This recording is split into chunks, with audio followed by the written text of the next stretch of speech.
Hello बच्चों, exercise 6.3 question number 5 4 हम कर चुके हैं और पांचवा सवाल देखिए। बिल्कुल आसान सी एक्सरसाइज है ये। त्रिभुज पी क्यू आर की भुजाओं पी आर और क्यू आर पर क्रमशः बिंदु एस और टी इस प्रकार स्थित हैं कि पी जो है आर टी एस के बराबर है। ये एक त्रिभुज, इस त्रिभुज का नाम हम ले लेते हैं बच्चों पी क्यू आर, और इसमें पी आर पर एक बिंदु S और क्यू आर पर बिंदु T इस प्रकार से हैं। ये S है और ये T है, इस प्रकार से कि ये कोण इस कोण के बराबर है। तो हमें क्या सिद्ध करना है?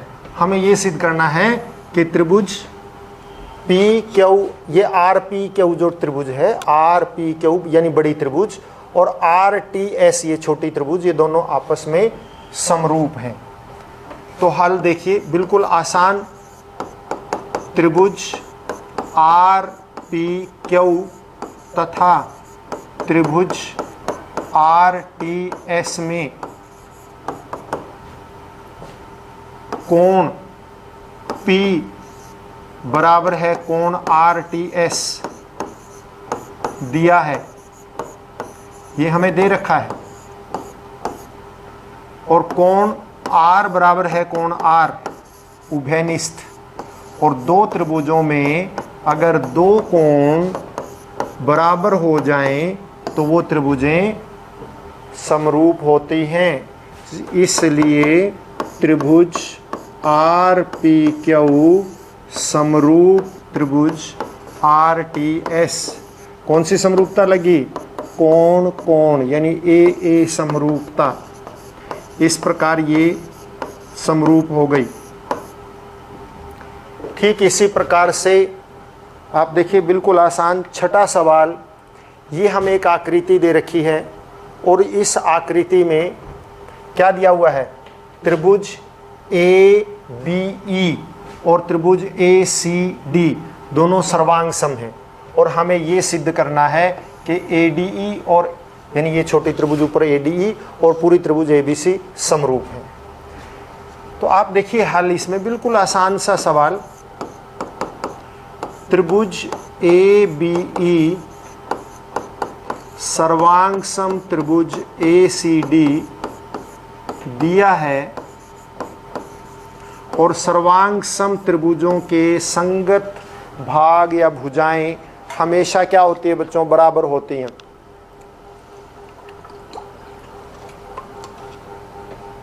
चाहे आप कोणों की बात करें चाहे भुजाओं की बात करें, बराबर होती हैं। तो इसलिए ए बी ई में AE बराबर है किसके होगा? AD के, CPCT से। और ABE में AB बराबर है AC के, ये भी CPCT से, क्योंकि सर्वांग सम त्रिभुजों में संगत भुजाएं बराबर होती हैं। तो इससे क्या पता लगता है? जब ये बराबर है तो AE बटा AD, AE बटा AD किसके बराबर होगा? 1 के। और इसी प्रकार से AC बटा AB ये भी क्या होगा? 1 के, क्योंकि ये दोनों बराबर है। इसके नीचे लाओगे या इसके नीचे ले जाओगे तो 1 आ जाएगा। तो इससे क्या हो गया? AE बटा AD बराबर है AC बटा AB बराबर है 1 के। अब आप जो त्रिभुजें आपने समरूप सिद्ध करनी है उनको ले लीजिए। इसको नंबर 1 दे दो। त्रिभुज हम यहां ले लेते हैं साइड में इसको। त्रिभुज ADE तथा त्रिभुज ABC में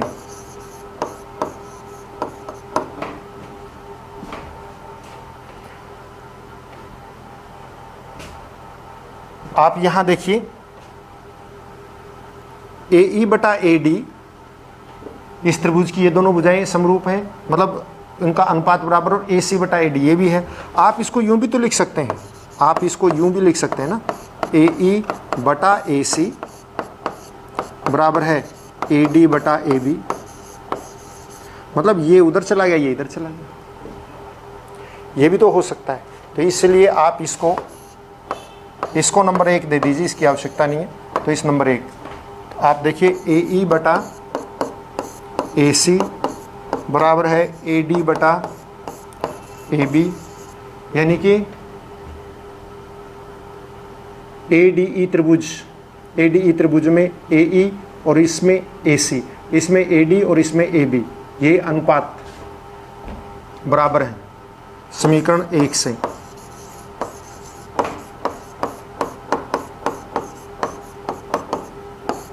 और कोण A बराबर है कोण A उभयनिष्ठ,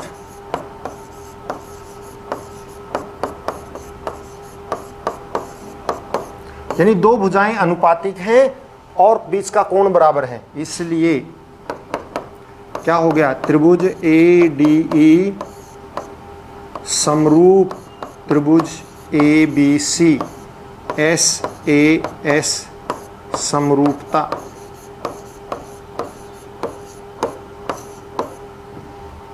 तो ये दोनों त्रिभुजें समरूप हो गई। इसके बाद सवाल नंबर 7 देखिए, यहाँ पर ये आकृतियाँ दे रखी हैं, यानी त्रिभुज दे रखे हैं, इसमें लंब दे रखे हैं, और आपने ये सिद्ध करना है। ये सारा कि त्रिभुज जो सिद्ध करना हम एक एक करके लेते रहेंगे। इसमें बिल्कुल आसान सवाल है, ये सिद्ध करना है आपको।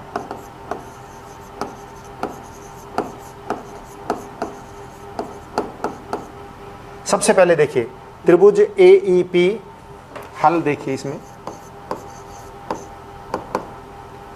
त्रिभुज AEP तथा त्रिभुज CDP। AEP ये वाली त्रिभुज है, CDP ये वाली त्रिभुज है। दोनों त्रिभुजें कैसे समरूप होंगी? बिल्कुल आसान सा तरीका है कि इसका कोण E, AEP का कोण E और उसका कोण D बराबर है 90 डिग्री प्रत्येक, क्योंकि लंब है इसलिए कोण बराबर हो गए। और कोण APE बराबर है कोण CPD, शीर्षाभिमुख कोण। शीर्षाभिमुख कोण बराबर होते हैं, इसलिए ये नंबर 1 था। त्रिभुज AEP समरूप त्रिभुज CDP कोण समरूपता, पहला सिद्ध हो गया। दूसरा भाग, त्रिभुज ABD तथा त्रिभुज CBE में कौन सी है? ABD ये वाली त्रिभुज और CBE ये त्रिभुज। तो सिंपल सी बात है, ABD का कोण D और CBE का कोण E प्रत्येक 90 डिग्री, लंब है ना ये। ABD का देखो, ABD में ये कोण 90 डिग्री का, CBE का ये E 90 डिग्री, और B दोनों में साझा है। कोण B बराबर है कोण B उभयनिष्ठ।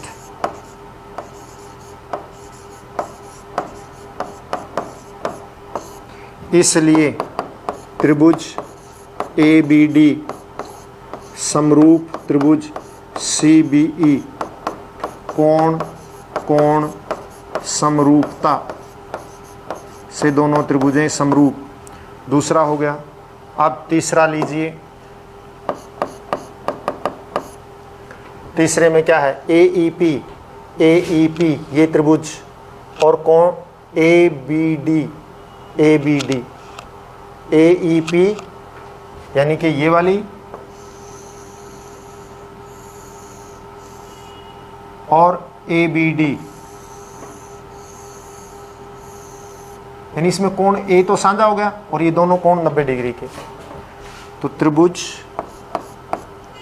AEP तथा त्रिभुज ADB में AEP में कोण E बराबर है उधर कोण D प्रत्येक 90 डिग्री, और कोण A बराबर है कोण A उभयनिष्ठ। जब ये दोनों कोण बराबर हो गए तो इसका मतलब इसलिए त्रिभुज AEP समरूप त्रिभुज ADB कोण कोण समरूपता लगी फिर। और चौथा भाग नंबर 4 त्रिभुज PDC तथा त्रिभुज BEC।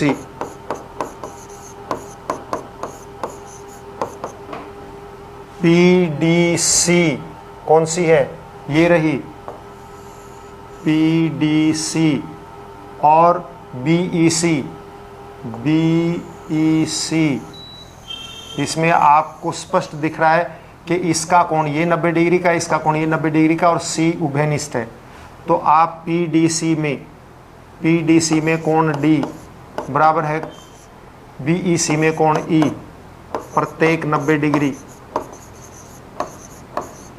और कोण C बराबर है कोण C उभयनिष्ठ। इसलिए त्रिभुज PDC समरूप त्रिभुज BEC कोण कोण समरूपता। देखिए बच्चों, सभी चारों में कोण कोण समरूपता से ये समरूप सिद्ध हो गई। और आज के लिए इतना ही काफ़ी। Have a nice day.